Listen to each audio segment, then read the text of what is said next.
Alors, je vais commencer aujourd'hui, c'est le dernier cours de cette année.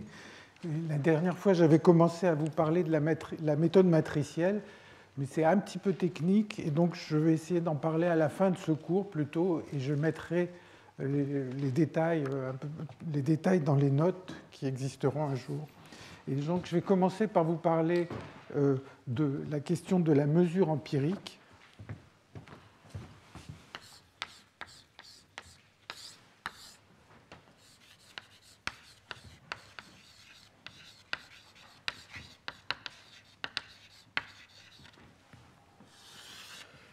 Et la mesure empirique, c'est quelque chose qui est différent du quasi-potentiel. Donc je vous rappelle ce que c'était que le quasi-potentiel dont j'ai parlé dans les séances précédentes.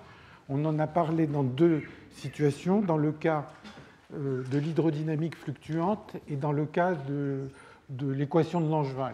En fait, c'est essentiellement la même chose, sauf que dans un cas, on a un petit nombre de variables, et dans l'autre, on a deux champs qui sont la densité et le courant. Donc, le quasi-potentiel, je vous rappelle, quand on prend l'équation de Langevin avec une force, on peut le faire à une dimension ou en dimension quelconque, si vous voulez, on a un bruit blanc gaussien. Ce bruit est petit, donc c'est dans un cas d'un faible bruit. On pourrait le définir aussi si le bruit n'était pas petit, mais θ de T', epsilon delta de T moins T'. Et le quasi-potentiel, c'était la probabilité, dans un régime stationnaire, d'observer la valeur Q. Et on met qu'un epsilon ici. Donc pour epsilon petit, psi, c'est le quasi-potentiel.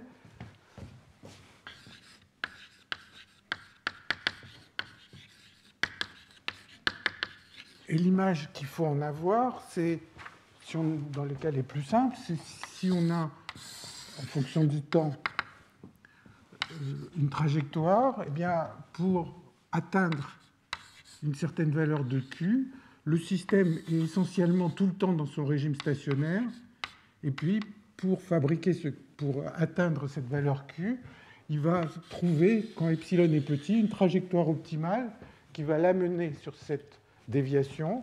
Une fois qu'il est là, c'est un peu comme un sauteur à la perche, une fois qu'il est arrivé en haut, eh bien, il redescend, il ne reste pas là-haut. Alors ça, c'était dans le cas de l'équation de Langevin. Dans le cas de l'hydrodynamique fluctuante, au lieu d'être un point, ça peut être, par exemple, un profil de densité à un instant donné ou une propriété de ce profil de densité. Donc ça, c'est le quasi-potentiel, c'est ce psi qui est là. Alors, quand on s'intéresse à la question de la mesure empirique,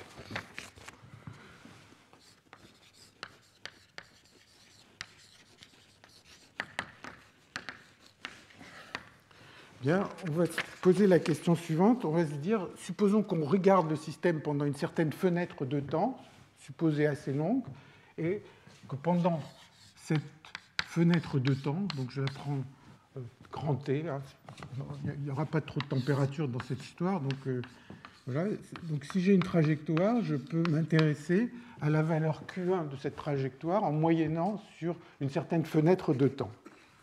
Et maintenant, je peux poser la question, quelle est la probabilité d'observer cette valeur Q1 pour une trajectoire qui est solution, par exemple, de l'équation de Langevin. Alors bon, je prends cette moyenne, je pourrais, le raisonnement serait exactement le même, ne pas prendre la position, mais prendre n'importe quelle fonction de la position, 1 sur T, G de Q de T, dt. Ce que je vais dire, ce serait exactement la même chose. Et de la même façon qu'il y a une position dans le cas de l'équation de Langevin, dans le cas de l'hydrodynamique fluctuante, on va se poser ce genre de questions. Donc à quoi on s'attend ? Eh bien, si j'essaye de faire un dessin un peu comparable à celui-là, eh bien, on s'attend à ce qu'au cours du temps, il va y avoir la valeur, disons, d'équilibre, la valeur où la force s'annule, en supposant, dans le cas le plus simple, où il n'y a qu'une seule valeur où la force s'annule, donc la situation stable. S'il y a peu de bruit, eh bien, les trajectoires typiques vont fluctuer autour de cette valeur stable. Et puis maintenant, je voudrais que pendant cette fenêtre de temps 0t, eh bien, le système prenne une valeur Q1 qui est différente de cette valeur moyenne. Donc, qu'est-ce qu'il va faire? Il va faire quelque chose comme ça, et puis il va revenir à la valeur stable. Donc, vous voyez que c'est une trajectoire qui est très différente, et plus le temps est long, plus ce plateau va être long. Et donc ça, c'est un scénario, en fait, c'est le scénario le plus simple. Je vais discuter de ça dans un instant. Donc, à quoi on s'attend? Eh bien, on s'attend à ce que cette probabilité décroisse avec le temps, avec une fonction phi de Q1, une fonction de taux, ça s'appelle, pour les temps longs.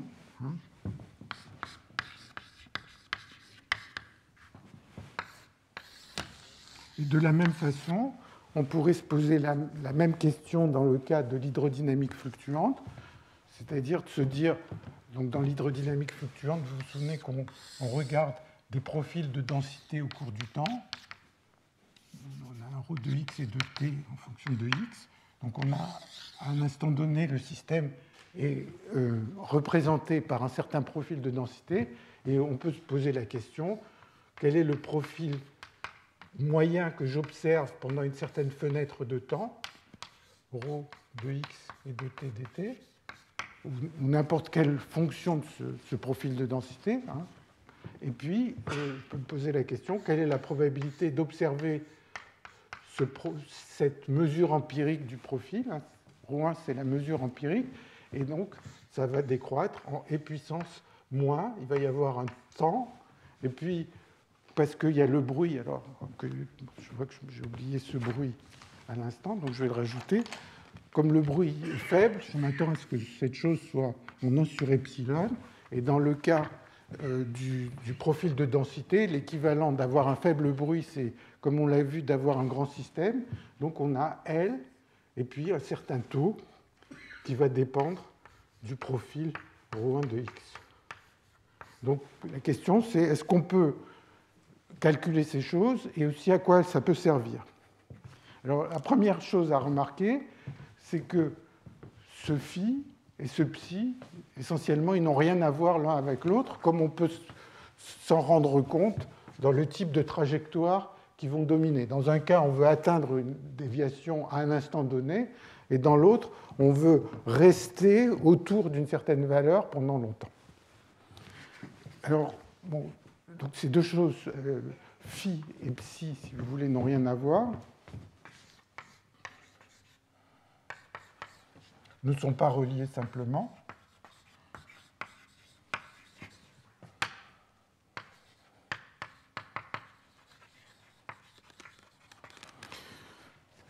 Mais ce qu'on verra un peu plus tard aujourd'hui, c'est que la connaissance de cette fonction de taux, donc ce phi, va permettre de comprendre toutes les fluctuations de courant dans un système. Donc c'est une des raisons pour lesquelles on peut intéresser dans ce phi.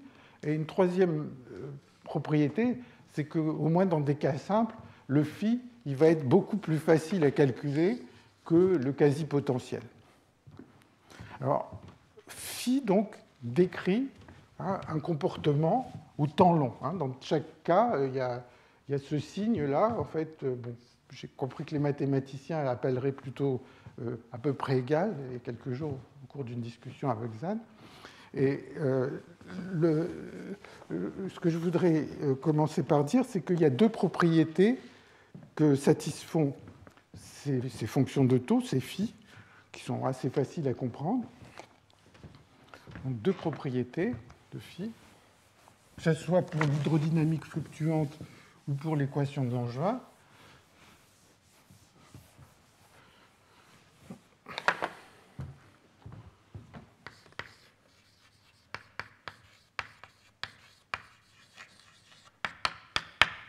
La première, c'est que phi ne dépend pas de l'état initial et de l'état final.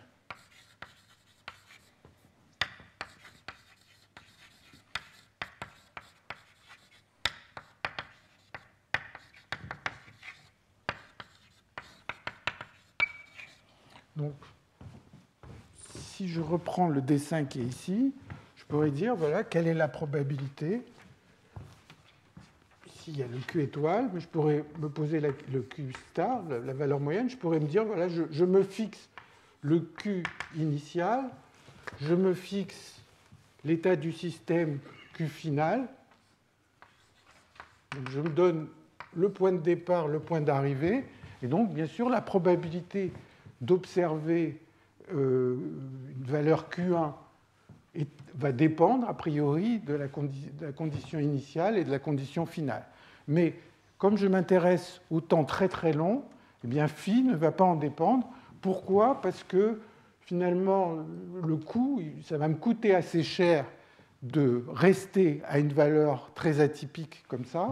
Et donc, le coût du petit morceau de la trajectoire qui est au début et le coût du petit morceau de la trajectoire à la fin va être quelque chose d'ordre 1 qui est négligeable par rapport à des choses qui sont proportionnelles au temps. Donc ça ne dépend pas des conditions initiales et des conditions finales. Et la deuxième propriété, donc en fait, si on était un peu plus précis, bien, la probabilité pendant le temps t d'observer Q1 étant donné la valeur initiale et la valeur finale, en fait, ça a en général une forme de ce type. A, Q initial, B de Q final, et puis e puissance moins t, phi de Q1. Phi de Q1 ne dépend ni de la condition initiale ni de la condition finale. Mais c'est simplement, hein, si vous pensez en termes de l'action, comme on l'a fait précédemment, eh bien, en faible bruit, cette fonction de taux va être dominée par un chemin optimal. Il va y avoir un coût à payer au début, un coût à payer à la fin, mais ce coût sera négligeable par rapport au coût de toute la trajectoire. Bon, la deuxième propriété, c'est que phi est une fonction convexe.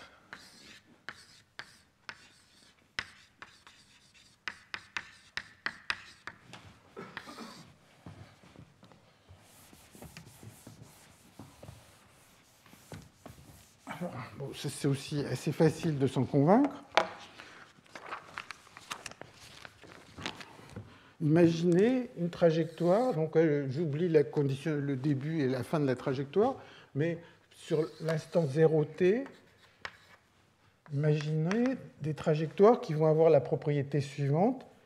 Elles vont rester à proximité d'une valeur Q'1 pendant une partie du temps, et puis là, elles vont avoir une petite région de transition, et là, elles vont rester autour d'une valeur Q'2, Q seconde 1, pardon, pendant la deuxième partie. Donc ici, disons jusqu'à un temps qui est T alpha, elles vont rester autour de Q'1, et après, elles vont aller autour de Q seconde 1 sur la deuxième partie de la trajectoire. Alors on peut écrire que la probabilité d'avoir 1 sur t, que l'intégrale, que la valeur moyenne de Q pendant cette fenêtre de temps grand T, la probabilité que ça vaille alpha Q1, Q'1 plus 1 moins alpha Q seconde 1, bien, ça va être plus grand ou égal de la probabilité de voir cet événement. Parce que les événements qui vont réaliser la moyenne qui est là, il peut y en avoir beaucoup d'autres. Là, c'est une sous-partie des événements. Donc la probabilité de voir la mesure empirique égale à Q1 va être plus grande que la probabilité de voir cet événement-là, qui est donc P de 1 sur alpha t intégrale de 0 à alpha t de Q de t dt égale Q'1 fois la probabilité correspondante à 1 sur 1 moins alpha t intégrale de 0 de alpha t à t de Q de t dt égale Q seconde 1. C'est juste de dire, bon, bah, la probabilité de voir un événement est plus grande que certains événements qui le réalisent, mais pas tous. Et donc ça, si vous remplacez les P de Q1 par e puissance moins alpha t, moins t phi de Q1, si vous remplacez ça, ça vous donne la convexité de phi.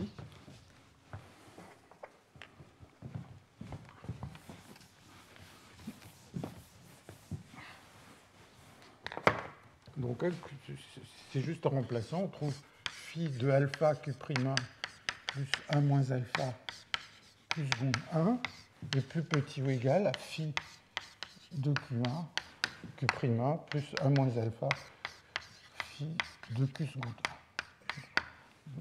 Donc, cette fonction de taux est convexe, c'est juste la définition de la convexité. Et juste à ce stade-là, je fais une toute petite remarque, c'est que le quasi-potentiel, dont je parlais tout à l'heure, le quasi-potentiel, lui, n'est pas forcément toujours convexe.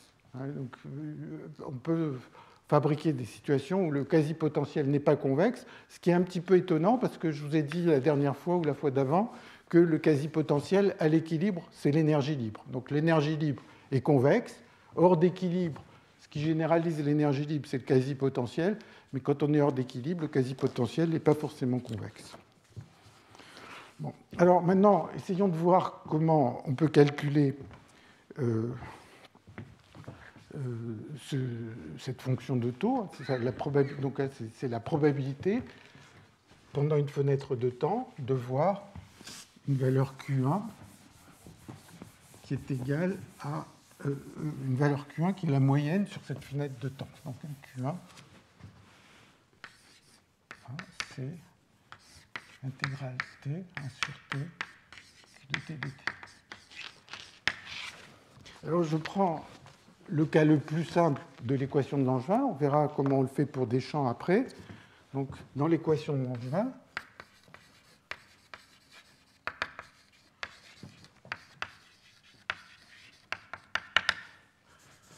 que je réécris, dq sur dt égale f de q plus état.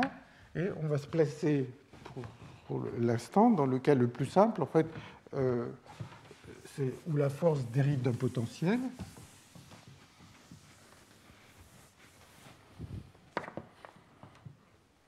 Donc on va prendre f de q qui est moins du sur dq. Et voilà typiquement un potentiel auquel on peut penser. U de Q. Et donc, si le bruit est très faible, le système va passer sa vie autour de ce minimum, avec des toutes petites fluctuations, et on se pose la question, quelle est la probabilité d'observer une certaine valeur Q1 pendant un certain temps? Et donc, on se dit, qu'est-ce que le système a envie de faire? S'arranger pour rester autour de cette valeur. Alors, comment ça se voit, ça? Bien, quelle est la probabilité, comme on est dans une situation de faible bruit, la probabilité d'une trajectoire, eh bien, elle est de la forme et puissance, on l'a vu, une action intégrale de Q point moins f de Q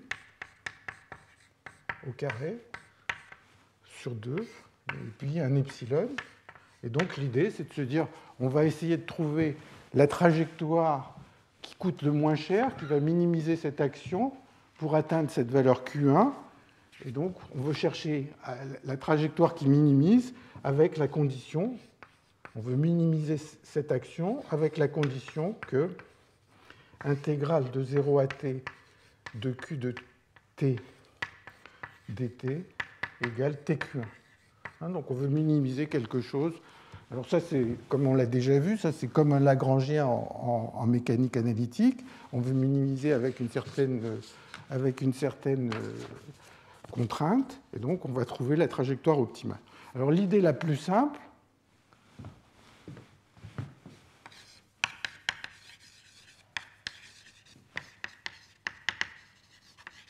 consiste à dire le système il va s'arranger pour rester tout le temps à cette valeur. Donc c'est de dire Q de t égale Q1. On reste à cette valeur tout le temps.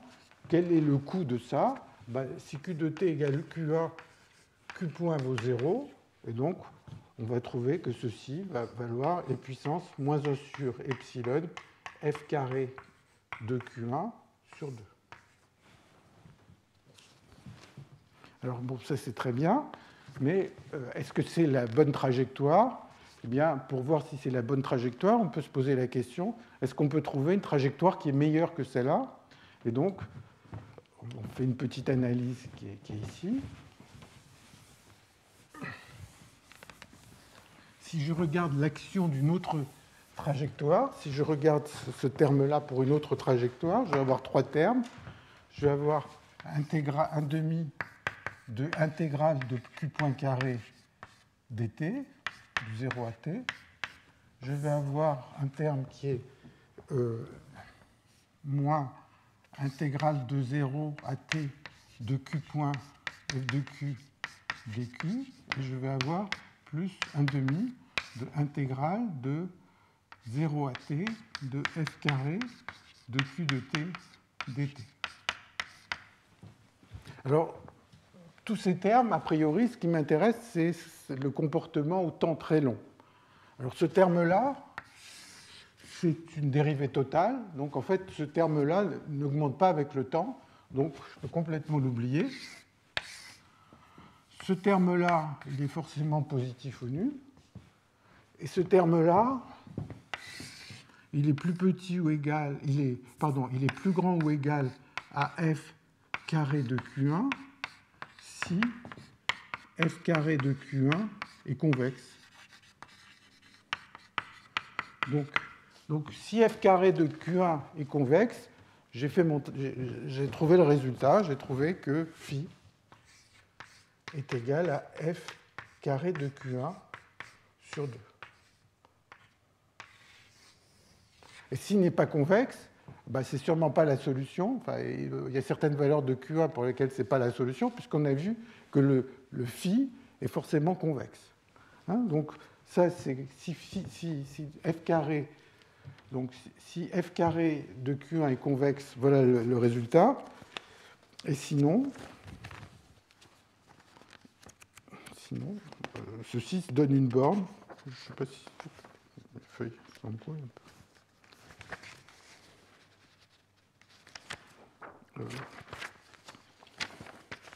Bon, sinon ça va donner une borne, mais ça ne sera pas le vrai phi.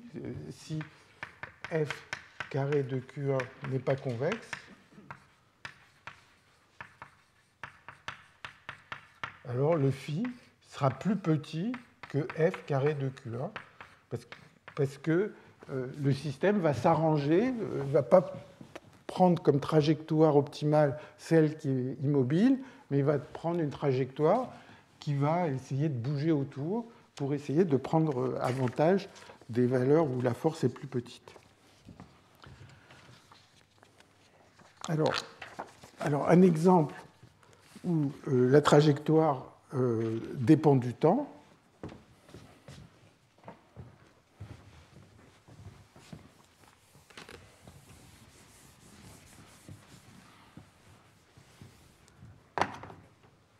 Donc si f carré de Q1 n'est pas convexe, il faut trouver la trajectoire optimale. Trouver là où les trajectoires optimales.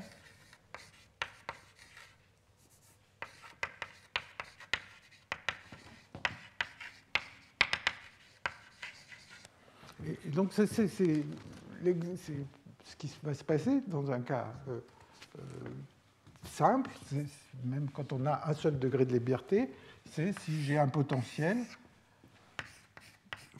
F carré pas convexe, c'est facile à réaliser, on pourrait avoir des choses comme ça. Parce que f c'est la dérivée A de U. Donc, bon, si on fait des choses comme ça, on va avoir des f carrés qui ne sont pas convexes. Mais un des exemples les plus simples, c'est d'imaginer un double potentiel, par exemple. Et donc, dans un cas comme ça, la trajectoire, on va trouver comme trajectoire optimale, si on essaye de penser en termes de trajectoire optimale, eh bien, la force s'annule en 2 points que j'appelle QA et QB. Et donc, si je me pose la question, quelle est la probabilité d'observer une mesure empirique QA qui est entre les deux? Bon, au lieu d'avoir mon système qui est immobile et qui reste indéfiniment à cette valeur QA, ce qui va me coûter très cher, parce que il faut combattre, il faut que le bruit soit capable de combattre la force qui a envie de faire descendre la particule, eh bien, ce que le système va faire, c'est au cours du temps, il va passer une partie de son temps autour de QA et l'autre partie autour de QB. Donc ici, j'ai QA, j'ai QB, et les trajectoires qui vont être optimales, ça va être des trajectoires où je passe une fraction de mon temps autour de QA, une autre fraction de mon temps autour de QB, de façon à achever cette mesure empirique qui est Q1. Alors, si vous y réfléchissez, chacune de ces trajectoires, en fait, ne coûte essentiellement rien, puisque le poids d'une trajectoire, c'est Q point moins F de Q. Donc, si je reste autour de la valeur QA, Q point est nul. La force est nulle puisque je suis dans un minimum de potentiel. Et donc, a priori, pour toutes les valeurs de Q1 entre QA et QB, eh bien, phi va être nul. Donc, c'est la conclusion à laquelle on arrive, c'est que le phi de Q, dans un exemple comme ça, eh bien, il va avoir une tête de ce genre, il va avoir une partie complètement plate entre QA et QB, qui va simplement indiquer que on est dans une...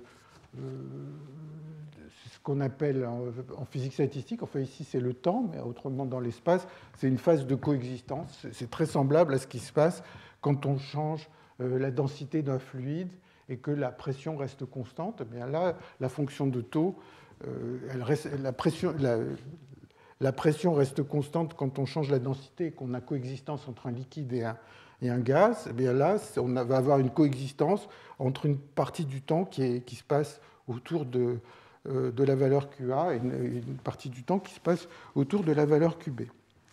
Bon, alors en fait, si on y réfléchit davantage, le phi, dans cette région-là, il n'est pas exactement zéro, il est tout petit. Et les valeurs qu'il prend, donc ça serait, mettons, dans la limite epsilon tend vers 0, mais si epsilon est petit, en fait, la réalité, c'est quelque chose... D'abord, si epsilon est petit, il ne va y avoir aucun point anguleux. La fonction va être... Et en fait, la fonction va avoir quelque chose comme ça. Elle va avoir une forme de ce genre. Et on peut se poser la question d'essayer de comprendre quelle est cette valeur dans cette région-là, au milieu. Au lieu de valoir 0, ça vaut quelque chose. Et qu'est-ce que ça vaut? Et ce que ça vaut, enfin, je vais en dire quelques mots, c'est un calcul qui ressemble beaucoup à tous ces calculs qu'on appelle des calculs d'instant-temps, ou qui sont des calculs, par exemple, quand on a un potentiel avec deux puits qui va lever la dégénérescence entre les deux niveaux. Donc c'est toujours le même type de calcul, je vais en dire quelques mots, mais typiquement, la valeur qui est là, de phi, elle va être exponentielle de quelque chose comme 2 sur epsilon UC moins UB. Alors, ça c'est, ici je vais appeler ça UC, la valeur du potentiel au maximum, et puis UA, ça serait là, et UB, ça serait là. Donc essentiellement, il y a une espèce de temps caractéristique qui correspond à avoir le système qui va partir de QB et qui va sauter cette barrière. Donc ce temps, c'est toujours, enfin, quand on pense à la loi d'Arrhenius, ça va être un temps qui va être exponentiellement grand en UC moins UB. Le 2 sur epsilon, le facteur 2, vous pouvez l'oublier. En fait, le 2 sur epsilon, vous pouvez appeler ça 1 sur kT, parce que le 2 provient juste de la normalisation du bruit, donc ce n'est pas très important. Et donc, on s'attend à ce que si on est dans l'état QB, le système, par la dynamique, par l'agitation thermique, à cause du bruit, va mettre un certain temps pour sauter cette barrière. Et la loi d'Arrhenius nous dit que ce temps, il est d'ordre et puissance UC moins UB sur 2 epsilon. Alors bon, donc ça va induire cette petite valeur. Et en fait, les vraies trajectoires dans ce système qui vont dominer quand je veux imposer une valeur empirique qui est là, ça va pas être celle que j'ai dessinée, mais ça va être des trajectoires qui vont passer de temps en temps de QA à QB. Et la raison pour laquelle les trajectoires typiques vont faire beaucoup de transitions comme ça, eh bien, c'est la même que le fait qu'il n'y a pas de transition de phase dans le modèle d'Ising à une dimension. C'est-à-dire, pour des raisons d'entropie, il va y avoir beaucoup... Chaque changement va me coûter quelque chose, mais il va y avoir beaucoup de changements possibles. Donc, ça va être des trajectoires qui vont rester très longtemps autour de QA, changer, rester longtemps autour de QB, et ainsi de suite. Mais il y aura toujours beaucoup de changements quand le temps va devenir très grand. Alors, ça, c'est ce que je dis avec des mots. Pour ceux qui ont envie de faire des calculs un peu plus sérieux, eh bien, la façon de faire, ce qui ne va tromper personne dans cette histoire, c'est d'écrire une équation de Fokker-Planck. Et l'analyse de l'équation de Fokker-Planck permet de calculer cette dépendance et de faire toute l'asymptotique en epsilon avec tous les détails qu'un théoricien peut avoir envie de faire. Alors, j'en dis juste quelques mots.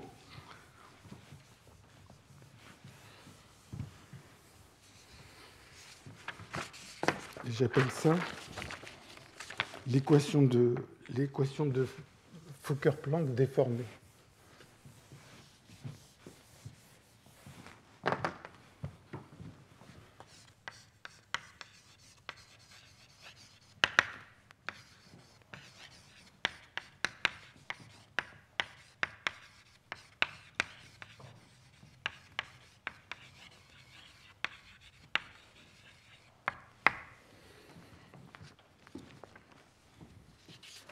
Donc, ce que je vais raconter maintenant, c'est une façon d'essayer de calculer vraiment cette dépendance non analytique qui est ici. Et donc, c'est ce tout petit effet. Et donc, je repars de l'équation de Langevin, dq sur dt égale f de q plus un bruit. Et ce qui m'intéresse pour la mesure empirique, c'est de regarder l'intégrale de la position pendant le temps t. On pourrait prendre l'intégrale d'une autre fonction que la position, ça ne changerait rien à la discussion. Donc je dis, voilà, j'ai observé le système jusqu'à l'instant t, et voilà la moyenne de la position que j'ai observée pour cette trajectoire. Donc ces deux quantités, Q, qui est solution de l'équation de Langevin, et le grand Q, sont toutes les deux des variables aléatoires, qui fluctuent, et donc la quantité à laquelle on peut s'intéresser, c'est d'écrire une équation de Fokker-Planck pour la probabilité, à l'instant t, d'observer une certaine valeur grand Q et d'observer une certaine valeur petit q. Bon, alors c'est la même façon d'écrire les équations de Fokker-Planck qu'on a déjà vues à certaines occasions. Donc je l'écris directement. Ça va être d sur dt de ce p égale donc, moins q dp sur d grand Q, moins d sur dq de f de q p de q. Bon, p, p il dépend de q et des deux, du temps de q et de grand Q, plus epsilon sur 2 d de p sur dq2. Bon, c'est toujours le même type de raisonnement, donc c'est peut-être pas la peine que je répète encore une fois comment on arrive à cette équation de Fokker-Planck. Je l'avais fait dans le cas où il n'y avait pas le grand Q, mais ça généralise sans difficulté. Donc ça, c'est une équation de Fokker-Planck et qui est un peu embêtante parce qu'on a une fonction de deux variables qui est plus embêtant, bien sûr, qu'une fonction d'une seule variable. Bon, alors, en fait, on peut se ramener à une équation d'une seule variable en introduisant une fonction génératrice, R de petit q, qui est, j'intègre simplement P de pt de q et de grand Q, et puissance lambda q des grands Q. Bon, disons, la raison pour laquelle on choisit ce genre de fonction génératrice, c'est que l'équation qui est ici est invariante quand je ajoute à Q une certaine constante, à grand Q une certaine constante. Si j'ajoute à petit q une constante, l'équation n'est pas invariante, mais par contre, il y a cette invariance. Donc, comment j'obtiens l'équation pour R? Eh bien, je prends juste ici, je multiplie par lambda grand Q et j'intègre, et puis je regarde ce que ça me donne. Et cette dérivée-là, elle va me donner par une intégration par partie quelque chose. Et donc, je vais écrire ce que ça donne.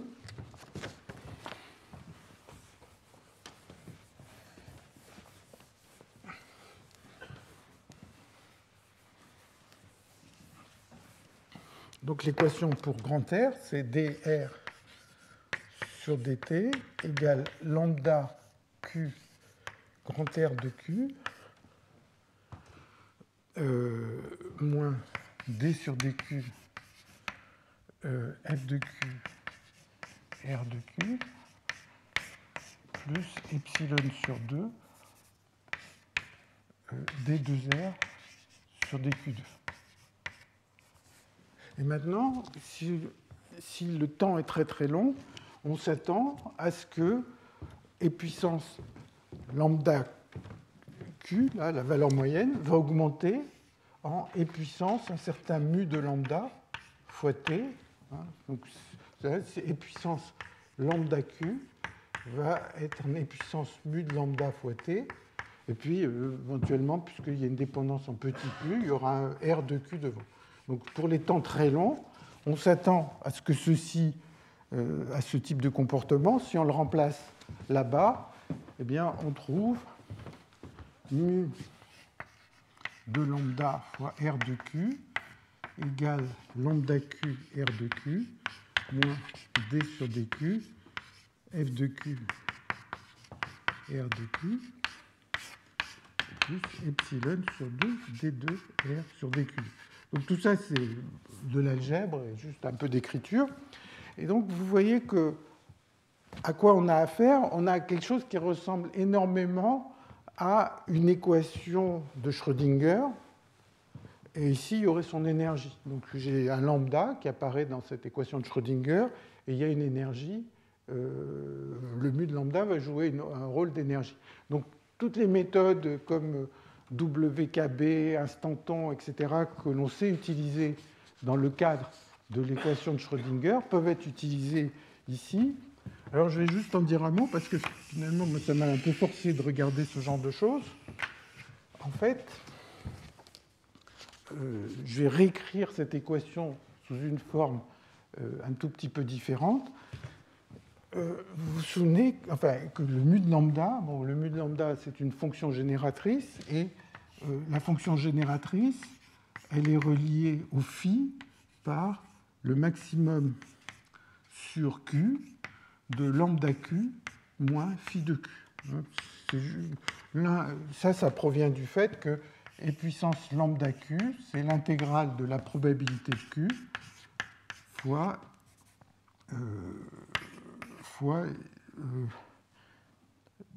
et puissance lambda grand Q. Il faut mettre des grands Q, des petits Q, ça ne change rien. Et donc, là est une transformée de Legendre de l'autre. La probabilité d'observer le phi de Q1, je l'ai appelé Q1 tout à l'heure, Q1, c'est transformé de Legendre. Donc, on peut l'écrire sous cette forme, et je préfère l'écrire sous la forme en termes des phi de Q1. J'ai écrit sous une forme un peu différente, mais c'est exactement le même problème. Et donc, si j'écris de manière un petit peu différente, ça donne la chose suivante. Phi prime de Q1, Q1 moins phi de Q1. J'ai écrit volontairement comme ça, moins Q phi prime de Q1 fois R égale moins df de q fois r de q sur dq plus epsilon sur 2 d2r sur dq. Bon, donc tout ça, c'est un petit peu de l'algèbre, c'est pas très important. La seule chose que je veux faire remarquer, c'est que maintenant, si on peut calculer, si on peut résoudre cette équation, donc le phi, c'est un peu comme la valeur propre dans une équation de Schrödinger, si on peut résoudre cette équation, eh bien on va trouver le phi. Mais rappelez-vous, si je m'intéresse au double potentiel, on a vu que le phi, entre QA et QB, le phi de Q, il est tout petit, il était presque zéro, il est tout petit. Donc, tout ce qui est là, c'est extrêmement petit, hein, c'est exponentiellement petit. Et donc, ça rend la vie beaucoup plus facile, parce que qu'est-ce que j'ai? J'ai une équation différentielle à résoudre, avec, à gauche, un second membre qui est tout petit. Donc, je vais dire, voilà, je vais prendre comme solution R égale R0 plus R1 plus R2. R0, ça va être la solution de l'équation sans le membre de gauche. Là. Donc ça va être E puissance moins 2 U de Q sur epsilon. Et puis R1, ça va être la solution où j'ai mis R0 dans l'autre côté. Donc je peux écrire cette solution, elle est dans mes notes, je ne vais pas remplir le tableau avec, ça prend 2 lignes. Mais donc je peux calculer le R1 en résolvant une équation différentielle avec un second membre qui est donné. Et quand je résous, bon, est-ce que je vais l'écrire ou pas, quand je résous cette équation, il y a des constantes à fixer. Et il y a une constante qui va me dire que je veux quand même que ma solution, quand je vais vers moins l'infini ou quand je vais vers plus l'infini, eh bien, je voudrais que la solution n'explose pas. Et quand j'écris ça, ça me permet de calculer phi de Q. Ça me permet de sortir tout ce qui reviendrait à faire ces calculs d'instanton. Ça me permet de sortir cet exponentiellement, ce phi qui est exponentiellement petit. Donc je ne pense pas que ça soit très utile de vous écrire les formules en détail, mais c'est vraiment ça l'idée. On part de l'équation de Fokker-Planck, qui est là, bon, on passe à la fonction génératrice, et en fait on se retrouve avec une équation de type équation de Schrödinger, en fait, qui est une équation différentielle du second ordre, avec un second membre qui est extrêmement petit. Donc, on fait une perturbation au premier ordre, et ça permet de calculer toute l'asymptotique de phi ou des temps de relaxation. Et tous ces calculs d'instanton, en fait, peuvent être faits, à mon sens, de cette manière. Bon, alors maintenant, je vais passer donc à fonction de grande déviation de courant pour les systèmes étendus. Donc, je vais essayer de dire la même chose, un peu plus vite, mais pour des systèmes étendus.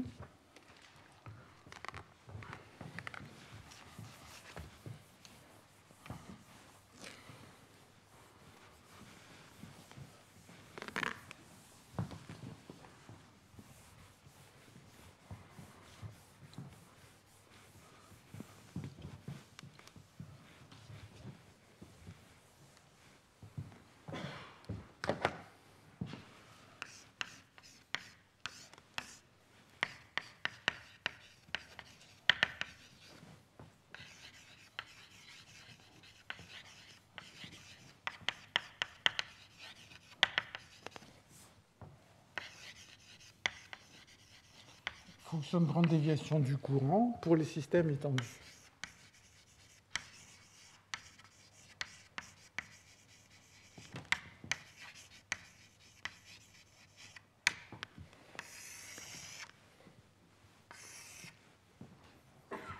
Donc, la situation que j'ai en tête, c'est un système qui est en contact avec deux thermostats ou deux réservoirs de particules, qui a une certaine longueur L, et puis il est en contact avec deux réservoirs, par exemple, de particules à des densités différentes. Et ce que l'on avait vu, c'est que la probabilité d'observer une trajectoire, donc trajectoire va être spécifiée par un courant et une densité, donc d'observer toute une trajectoire. Donc au lieu d'avoir la trajectoire qui est le Q de t, maintenant c'est une fonction de l'espace et du temps, une autre fonction de l'espace et du temps, le courant et la densité. Et ça va être normalement, quand le système est très grand, la somme... Alors attendez, bon, ça va être de la forme, je ne sais pas pourquoi, intégrale de 0 à 1 à taux de d taux, intégrale de 0 à 1 dx, de J, un courant, J qui dépend du temps, x de taux, plus d de ρ qui dépend du temps, ρ' au carré sur 2 sigma. Donc ça, c'est ce qu'on a vu plusieurs reprises déjà, c'est juste l'hydrodynamique fluctuante, que le courant est égal à moins d de ρ', c'est la loi de Fick, et puis plus un bruit qui est le sigma de ρ qui est là. Maintenant, on va se poser la question de... je voudrais la mesure empirique, c'est-à-dire je voudrais observer pendant un certain temps un courant 1 sur t, intégrale de 0 à grand ou 1 sur taux, intégrale de 0 à taux, de J de x, de taux prime, des taux prime. Je voudrais que ceci prenne la valeur J1. Alors, une chose que j'ai fait ici, c'est j'ai un temps très très long, et le J1, je ne dis pas qu'il dépend de la position. Pourquoi? Parce que si pendant un temps très long, j'ai eu un grand courant à un endroit, il a fallu qu'il y ait beaucoup de particules qui sont rentrées, qui ont traversé ici, ben ces particules, elles ne vont pas pouvoir toutes s'accumuler. Donc en fait, le courant moyenné sur un temps long qui est passé à un endroit X, il va bien falloir que tout ça ressorte de l'autre côté. Et donc le J1, pour les temps longs, ne va pas dépendre de l'endroit où je me trouve. Alors juste une petite remarque qui est utile si on veut revenir à des modèles précis, c'est que le courant et la densité dont je parle, donc le courant, la densité, les positions, etc., tout ça, c'est vu à une certaine échelle. Ici, j'ai une échelle de temps tau qui est une espèce d'échelle de temps macroscopique. J'ai une coordonnée x qui va de 0 à 1, mais x allant de 0 à 1, ça me couvre tout mon système. Si je veux repasser au véritable courant et au véritable espace, eh bien, le vrai temps, donc si j'avais un modèle microscopique, le temps, il vaudrait L2 fois tau. Le courant, le vrai courant, il vaudrait 1 sur L fois J, bon, l'espace, etc. Et donc, la probabilité, si la probabilité d'observer J1, donc ça c'est le courant rescalé, le petit j c'est rescalé, si ça c'est de la forme E puissance moins L fois tau phi de J1, juste en faisant ces changements de variables, on va se dire que la probabilité d'observer un courant J1, donc ça c'est rescalé, et ça c'est le vrai courant. Si je prenais un modèle microscopique et je compte combien de particules ont traversé une certaine section, ça serait E puissance moins, alors que je ne dis pas de bêtises, T, le vrai temps, sur L, phi tilde de LJ1. Donc ça veut dire que, ça serait phi de LJ1, et ça je l'appellerais E puissance moins T phi tilde de J1. Donc la fonction de taux à l'échelle macroscopique est reliée à la fonction de taux à l'échelle microscopique par ces formules. C'est juste ces changements de variables qu'on avait déjà vus dans le passé. Bon. Alors, normalement, on a tout sur la table. Là, on a la probabilité d'une trajectoire. On va imaginer un temps très long. Ça, c'est le poids d'une trajectoire. Comme il y a un L qui est très grand, on va se dire qu'il va y avoir des trajectoires qui vont rendre cette probabilité maximum. Donc il faudrait minimiser cette action. Quelles sont les trajectoires qui minimisent cette action? Et si j'ai la trajectoire qui minimise l'action, eh bien, je vais avoir que le phi de Q1 ou de J1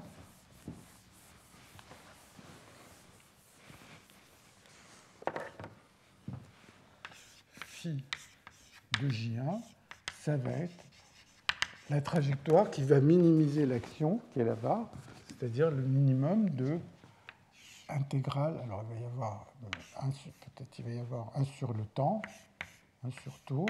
Tau va être long, donc peut-être limite quand le temps devient grand de 1 sur tau, et puis l'action qui est là, intégrale de j de x et de tau plus d de rho prime, bon, tout ça dépend du temps, au carré sur 2 sigma de rho, de 0 à 1 dx, et de 0 à tau d tau. Donc on cherche simplement à minimiser l'action.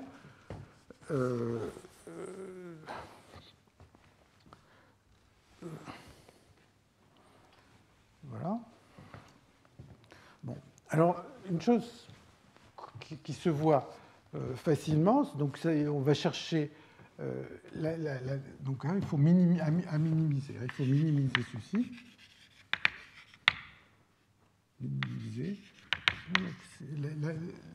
L'histoire, la trajectoire J de x et de tau qui va minimiser ça va me donner l'action, toujours dans l'idée qu'il y a un chemin qui domine tout. Alors, il y a une propriété qu'on a facilement, ça va être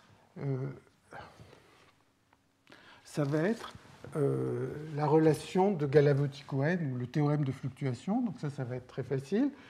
Alors, je vais essayer de l'écrire. Ça revient simplement à développer le carré qui est là. Donc, si je... alors, non, attendez, je veux minimiser ça, je vais trop vite. Intégrale de 0 à tau de j de x et de tau d tau est égal à tau j. Donc, je veux avoir une certaine mesure empirique. Donc, il faut que je cherche le chemin qui va minimiser ça en me donnant un certain courant moyen pendant cette fenêtre de temps qui est J1. Alors, une chose qui est très facile, je le dis avec les mots et peut-être vous pouvez faire le calcul, c'est que si je développe le carré ici, il va y avoir un terme en J carré, il va y avoir un terme en J de x et de tau. Bon, je vais le dire dans une minute parce que j'ai inversé deux choses.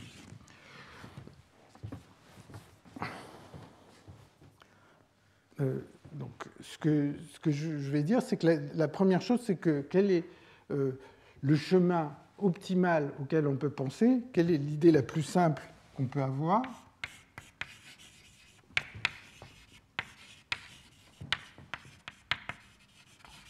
C'est de se dire, la trajectoire qui va être optimale, c'est une au cours de laquelle le courant va rester constant tout le temps. Un peu comme tout à l'heure, quand on se posait la question quelle est la probabilité de rester à une certaine valeur de Q1, on se disait bon, le plus simple, ça serait d'imaginer une trajectoire qui reste sans bouger à cet endroit-là.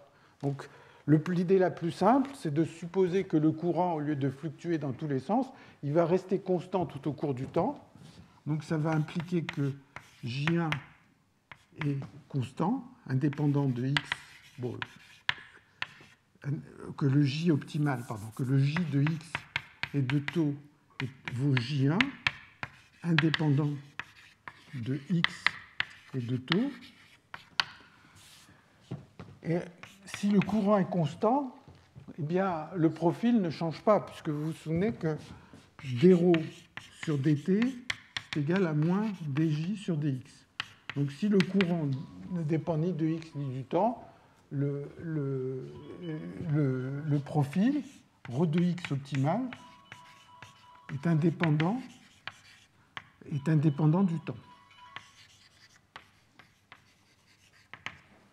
Alors, donc, donc là, c'est juste d'imaginer qu'au cours du temps, il y a un courant atypique, mais qui reste constant au cours du temps, et qu'il y a un profil optimal qui va minimiser cette action. Alors le profil optimal, eh bien, il va essayer de minimiser la quantité suivante.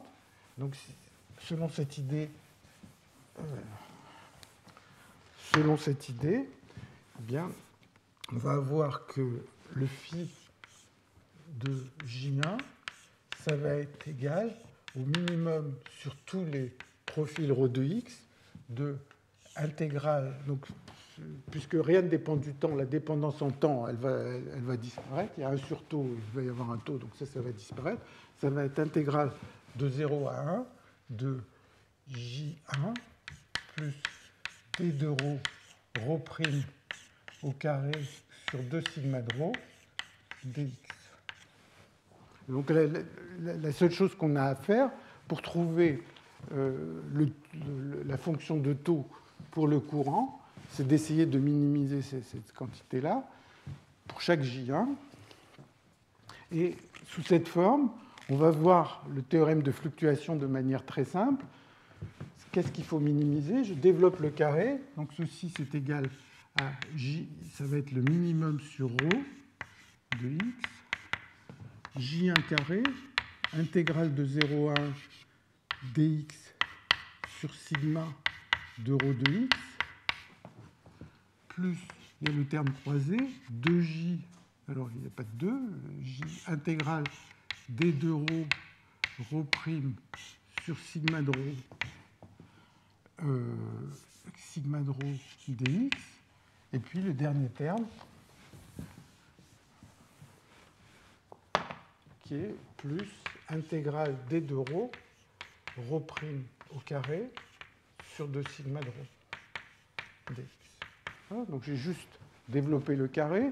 Et ce que vous voyez, c'est que cette intégrale qui est ici, c'est un peu comme tout à l'heure, cette intégrale qui est ici, c'est une dérivée totale qui, si je ne me trompe pas, c'est écrit, donc, puisque c'est une fonction de ρ, mais il y a le ρ prime, donc ça c'est intégrale de ρa à ρb de d de ρ sur sigma de ρ, d ρ.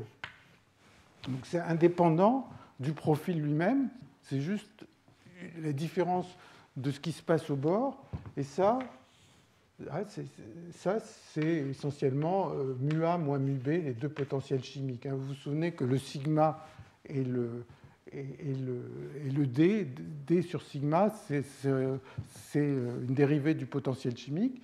Donc, de toute façon, potentiel chimique ou pas, ce n'est pas très important. La seule chose qui est importante, c'est que ceci ne dépend pas de ρ. Et donc, vous voyez que quand je vais chercher le minimum, eh bien, si je cherche le minimum, il y a J1 ici, pardon, quand je cherche le minimum, eh bien, si je cherche donc, quand je cherche le minimum, tout ce morceau-là, je peux le sortir, puisqu'il ne dépend pas du profil lui-même. Et donc, quand je vais chercher le minimum, eh bien, si je le cherche pour J1 ou pour moins J1, ça sera exactement le même profil qui va minimiser, puisque ça n'apparaît que J1 au carré ici. Donc, le profil ρ de x optimal, c'est le même pour J1 et moins J1. Puisque le seul terme qui diffère est celui-là, et celui-là ne dépend pas du profil. Et donc, ça vous implique la formule suivante, que phi de J1 est égal à phi de moins J1, plus 2 fois ce terme, c'est-à-dire plus 2J1, et l'intégrale de 0 à 1 d de ρ sur 2 sigma de ρ d ρ. Et donc ça, c'est ce qu'on avait vu l'année dernière dans le théorème de fluctuation, c'est la relation de Galavotti-Cohen, c'est que la fonction de grande déviation du courant est égale avec J ou avec moins J, c'est la même, à un terme qui est juste linéaire en J. Bon, donc ça, c'est visible. Alors en fait, normalement, dans mes notes, je ne l'ai pas fait, et normalement, ça se voit même quand on prend des profils dépendants du temps et tout ça, c'est plus général que cette idée simple où le courant est indépendant de la position. Donc l'image qui en ressort est la chose suivante. C'est que j'ai mon système en contact avec mes deux thermostats.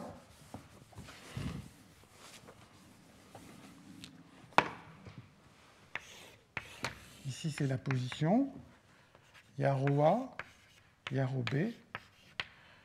Ça serait le profil stationnaire. Donc ici, l'espace, il va de 0 à 1 parce que j'ai fait un changement d'échelle sur l'espace, comme on l'a vu dans le passé. Donc là, il y a le profil moyen, stationnaire. Et maintenant, je veux conditionner au fait qu'il y a un certain courant. Je veux une certaine valeur empirique du courant J1 pendant un temps très long. Bien, le système, qu'est-ce qu'il fait? Il va adopter un certain profil optimal qui va dépendre de J1. Pour chaque valeur de J1, il y aura un profil optimal.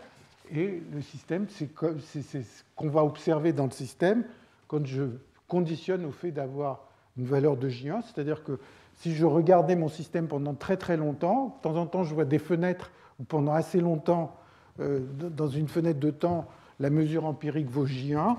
Eh bien, si je regarde dans cette fenêtre, le courant typique que je verrai pour ces événements, ce sera celui-là. Alors, on peut calculer le profil optimal, et ça, le profil optimal, il revient à minimiser cette quantité-là. Et donc, vous voyez que qu'est-ce qu'on a à faire? On a à minimiser une fonction de ρ et de ρ'I. Et vous vous souvenez qu'on a déjà vu ça, et en fait, il n'y a pas que nous qui l'avons vu, c'est depuis Lagrange, on sait que quand on a une fonction de Q et de Q point, qu'il faut minimiser l'intégrale sur le temps.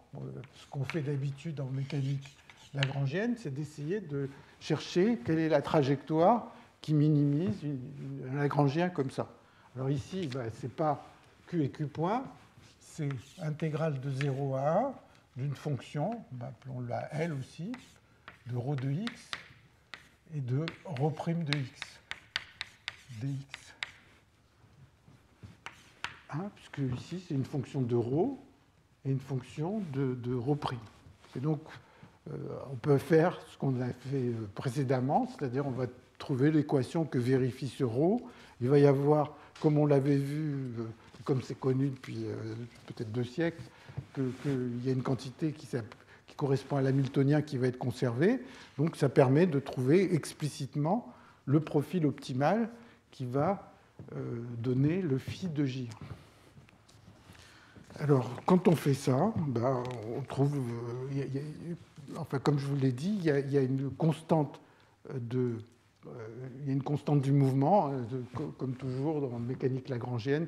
Il y a un hamiltonien, il y a une énergie qui est conservée, qui est simplement Q point dl sur dq point moins L dq point. Donc, si vous cherchez la trajectoire optimale, c'est un calcul que j'ai déjà fait une fois, enfin, qui est dans les notes, si vous voulez, qui montre que cette quantité est conservée, ne dépend pas du temps ici, ne dépendrait pas de x là, donc il y a une constante du mouvement qui apparaît. Quand vous introduisez cette constante du mouvement, eh bien, vous arrivez à calculer le phi. Donc je vous donne simplement le résultat. Vous trouvez que phi de J1 est égal à J1 intégrale de ρA à ρB de d de ρ sur sigma de ρ. Et puis il y a 1 moins 1 plus k sigma de ρ divisé par racine de 1 plus 2k sigma de ρ. Et J1 est égal à intégrale de ρB à ρA de d de ρ sur racine de 1 plus 2k sigma de ρ. Donc ce que je viens de dire, c'est qu'il y a une quantité qui est conservée, qui est comme l'énergie, il y a une constante du mouvement. Bon, cette constante de mouvement, ici, elle s'appelle k. Et on arrive, quand on fait ce calcul, qui est assez élémentaire, eh bien, on arrive à trouver phi de J1 sous une forme paramétrique. Je change K, ça me change J1, je change K, ça me donne phi, et donc j'ai comme ça la fonction de grande déviation du courant. Et ce que ça permet d'obtenir, c'est donc toutes les fluctuations du courant, puisque vous vous souvenez que le phi de J1, fonction de J1, ça va être quelque chose, c'est une fonction de grande déviation du courant. Il va y avoir le courant moyen pour lequel phi est 0. Bon, c'est ce qu'on observe de manière typique. Et puis, si j'ai phi de J1, je peux développer autour du minimum. Et le développement autour du minimum me donne tous les cumulants du courant. Alors, ça, en fait, c'est ce que nous avions... c'est ce genre de résultat qu'on avait obtenu avec Thierry Bodino en 2004. Et un peu après, il y a un article, donc en 2005, un article de cette équipe italienne, Bertini, Gabrielli, De Solé, Jonal Assigno et Landin, qui ont dit « Ah, mais ce que vous avez trouvé n'est pas forcément convexe. » Et donc, tout à l'heure, on a dit le phi, il faut absolument qu'il soit convexe.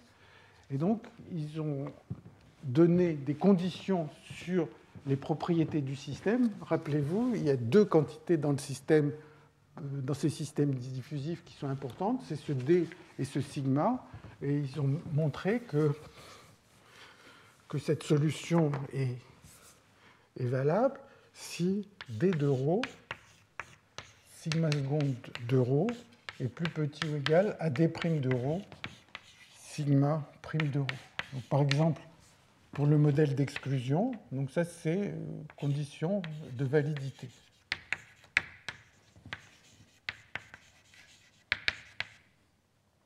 Validité.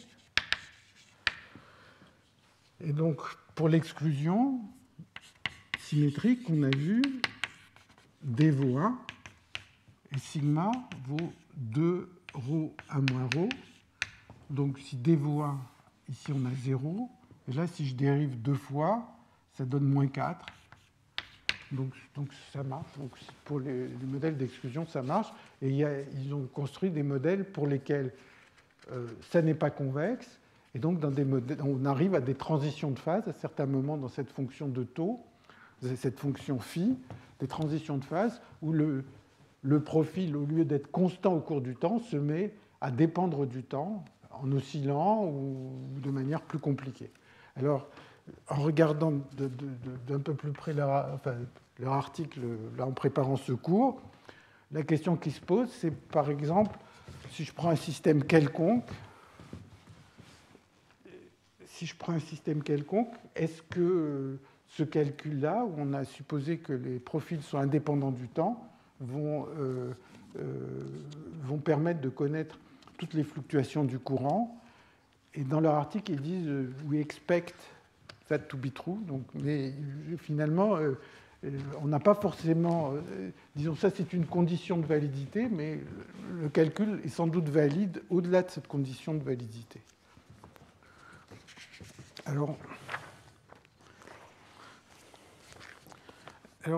en fait, nous, ce qui nous avait bien plu dans ce résultat, c'est la chose suivante, c'est qu'on arrivait à écrire les choses sous une forme assez simple du point de vue de la thermodynamique et d'avoir une image qu'on a appelée le principe d'additivité.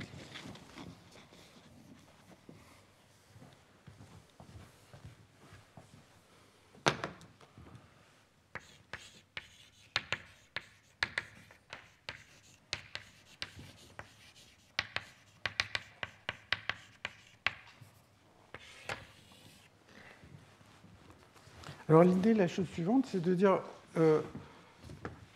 imaginez que j'ai un système en contact avec deux thermostats ou deux réservoirs, et la question que je me pose, c'est quelle est la probabilité d'observer donc une mesure empirique, c'est-à-dire quelle est la probabilité pour un système qui a une taille L d'observer un courant J1 pendant un temps t très long, c'est cette mesure empirique, étant donné ρA et ρB. Donc je me donne les densités au bord, quelle est la probabilité d'observer ce courant? Et ça, pour les temps longs, il y a une fonction de taux qui va donc dépendre de L, du courant, de ρA et de ρB.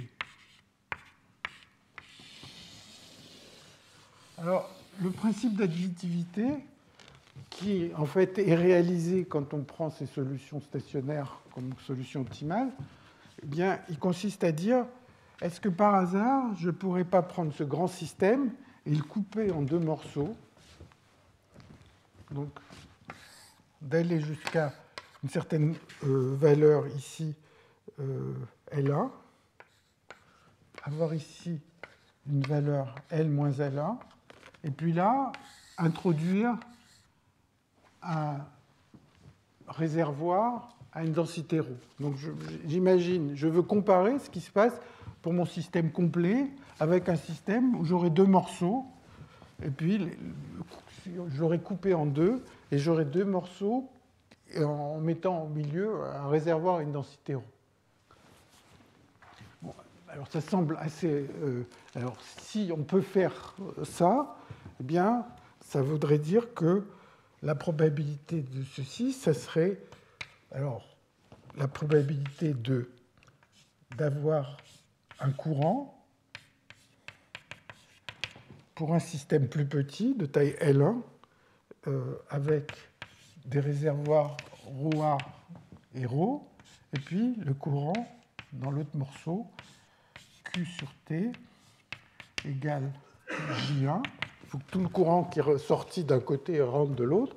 Donc c'est le même courant J1 avec ρ et ρB. Et maintenant, là-dedans, on se dit comment choisir le potentiel, la densité qu'on va avoir dans le réservoir fictif qu'on a rajouté. Et on se dit c'est celui qui va rendre cette probabilité la plus grande possible. Donc on va prendre le max de ρ. Alors, si vous y réfléchissez, en fait, la solution dont je viens de parler, qui consiste à essayer de chercher le meilleur ρ de x, en fait, on cherche le meilleur ρ de x sur le système complet, mais on pourrait très bien dire on cherche le meilleur ρ de x sur la première partie, le meilleur ρ de x sur la deuxième partie, et après, en s'étant fixé la condition ρ à cette position, et après, on cherche le meilleur ρ à cette position. Et donc, en fait, la solution qui est là-bas, elle satisfait exactement cette condition-là.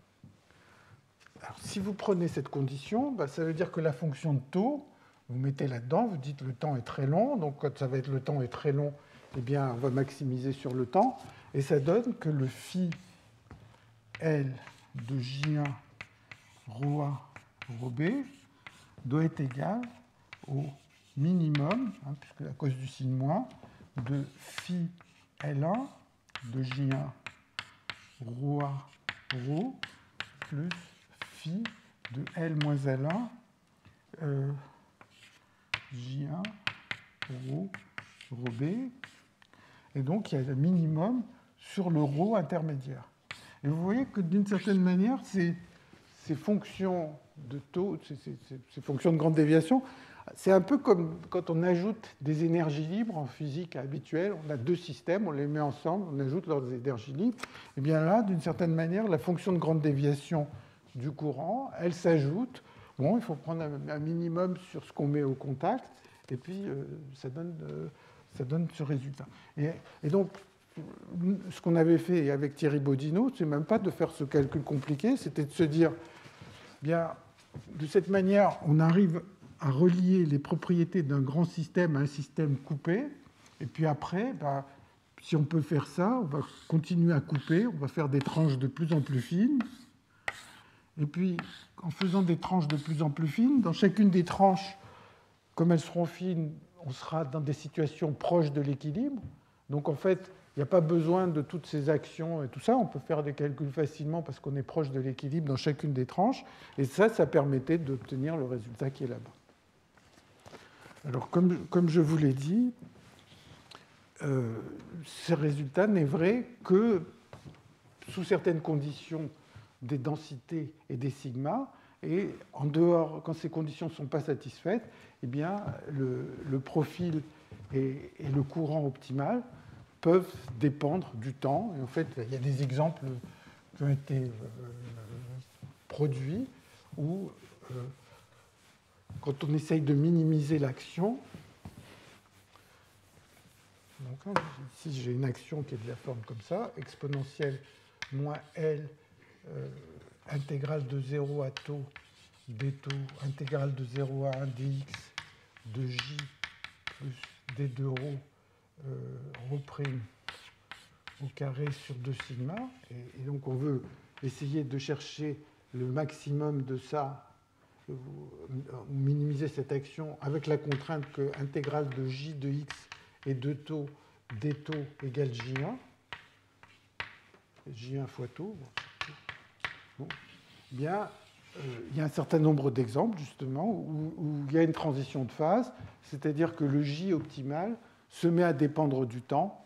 En particulier, bon, avec Thierry, on avait trouvé un cas sur un cercle où, pour certaines valeurs de J1, eh bien, le profil, au lieu d'être plat, sur le cercle, les profils les plus simples sont des profils plats, il commençait à apparaître un profil qui était modulé et qui bougeait au cours du temps. Et c'était celui qui réalisait l'optimal, qui rendait cette action optimale.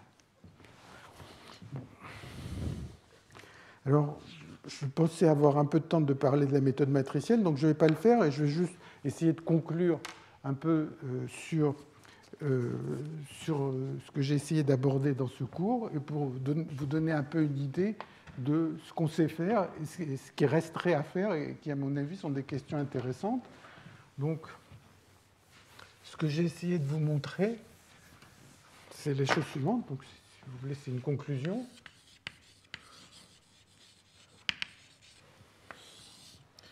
Alors, on a vu qu'il y avait deux types de systèmes dont j'ai parlé. Les systèmes diffusifs, dont j'ai parlé ces dernières séances. Et pour ces systèmes diffusifs, finalement, la quantité sur laquelle qu'on comprend le mieux, sur laquelle on peut dire le plus de choses, c'est celle dont j'ai parlé aujourd'hui, c'est-à-dire la probabilité d'observer un certain courant J1 et ce T de phi J1. Et ceci, on a des expressions explicites. Il y en a encore une au tableau ici. Sous certaines conditions, quand il y a des transitions de phase et que le profil optimal ou le courant optimal se mettent à dépendre du temps, on sait faire beaucoup moins de calculs, mais ça intéresse beaucoup de gens de savoir où se passent les transitions. Donc il y a plusieurs articles, y compris cette année, là-dessus. Mais en fait, on peut aller assez loin. Pour trouver le quasi-potentiel, donc le quasi-potentiel, c'est d'observer à un instant donné un certain profil. Alors, eh bien, on a quelques modèles solubles, comme le modèle d'exclusion ou le modèle KMP. Enfin, il y a quelques modèles pour lesquels on sait calculer ce quasi-potentiel, mais qui est une généralisation de l'énergie libre. Mais en fait, on n'a pas de calcul qu'on sache faire, mais en fait, on a vu qu'on pouvait calculer la partie à longue portée des corrélations, etc., que ce F était non local. Donc, pour les systèmes diffusifs, on va assez loin.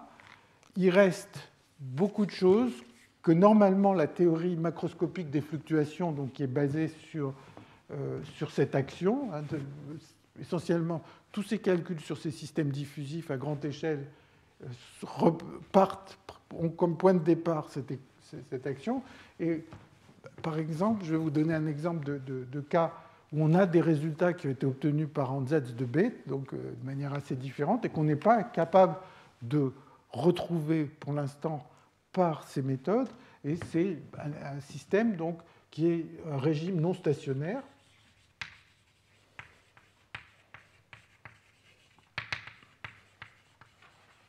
Qui serait l'équivalent suivant. Si on parlait en température, on pourrait imaginer un système où, à l'instant initial, on met en contact deux systèmes à l'équilibre à des températures différentes. Donc, au temps négatif, ils sont séparés, on les met l'un à côté de l'autre, en contact, et on regarde le courant d'énergie qui va se passer.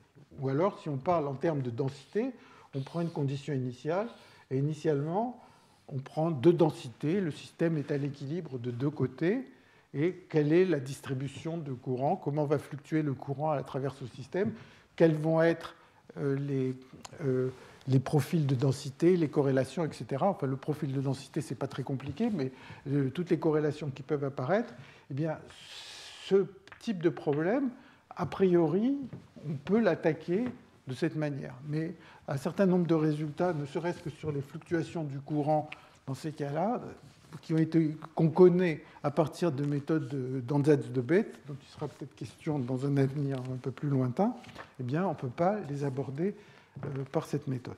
Donc ça, c'est pour les systèmes diffusifs. Pour les systèmes mécaniques, dont j'ai parlé au début de mon cours, eh bien, la situation est plus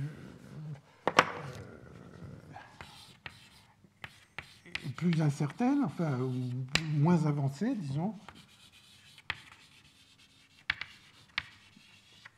Et donc, la question déjà que les gens essayent de comprendre, c'est la loi de Fourier anormale, dont j'ai parlé au début de ce cours.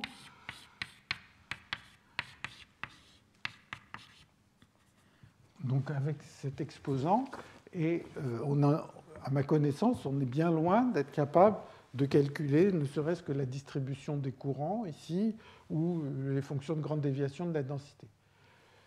Une théorie qui a été beaucoup développée ces dernières années, c'est Parshpone, qui est une hydrodynamique non linéaire fluctuante et qui donne des résultats sur cet exposant, mais le plus souvent, ils font des calculs sur des systèmes infinis et ils utilisent la relation de Kubo pour essayer de comprendre cet exposant. Mais à ma connaissance, il y a très peu de systèmes pour lesquels on est capable de prendre un système de taille L finie et calculer ce genre de quantité avec des résultats comme ça. Alors en fait, quand je dis ça, on a vu qu'il y a des modèles qui sont intermédiaires entre le modèle mécanique, comme les chaînes d'oscillateurs anharmoniques dont on a parlé au début, et puis ces systèmes diffusifs qui sont ces modèles pour lesquels on met une partie de stochasticité au niveau de la dynamique. Et un de ces exemples, c'est la chaîne harmonique. Donc vous prenez une chaîne harmonique, dont on en avait parlé.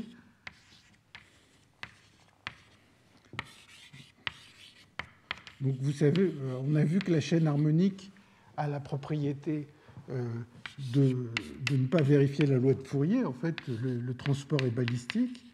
Quand on met deux thermostats, en mettant par exemple des forces de Langevin à gauche et à droite, donc là il y a un transport balistique et il y a un modèle qui a été pas mal étudié ces derniers temps, qui consiste à regarder cette chaîne harmonique et à rajouter un aspect stochastique. De temps en temps, avec un certain taux, on prend deux particules voisines et on échange leurs impulsions. Donc ça conserve l'impulsion localement. Et donc, on laisse la chaîne harmonique évoluer. De temps en temps, on échange cette impulsion. Alors, ça, c'est un modèle qui était... enfin, je ne sais pas exactement qui l'a introduit, mais je pense... Enfin, parmi les gens qui ont le plus travaillé dessus, il y a Ola Bernardin, par exemple. Et aujourd'hui, je pense que David Mukamel, qui m'a fait le plaisir de venir aujourd'hui, va en parler. Je vous recommande beaucoup d'assister à son séminaire parce qu'il fait des exposés extrêmement clairs. Donc, pour ces modèles, eh bien, on arrive à comprendre la loi de Fourier anormale. En fait, il se trouve que le alpha égale 1,5. Mais même pour ces modèles, à ma connaissance, on n'est pas encore capable d'arriver à calculer soit le quasi-potentiel, soit la fonction de taux qui est là. Donc, c'est un sujet, à mon avis, où il y a pas mal de choses à faire. Et donc, j'espère qu'il y aura des progrès. Et peut-être que d'ici quelques années, j'en reparlerai si les progrès me paraissent justifier un nouveau cours là-dessus. Donc, je vous remercie.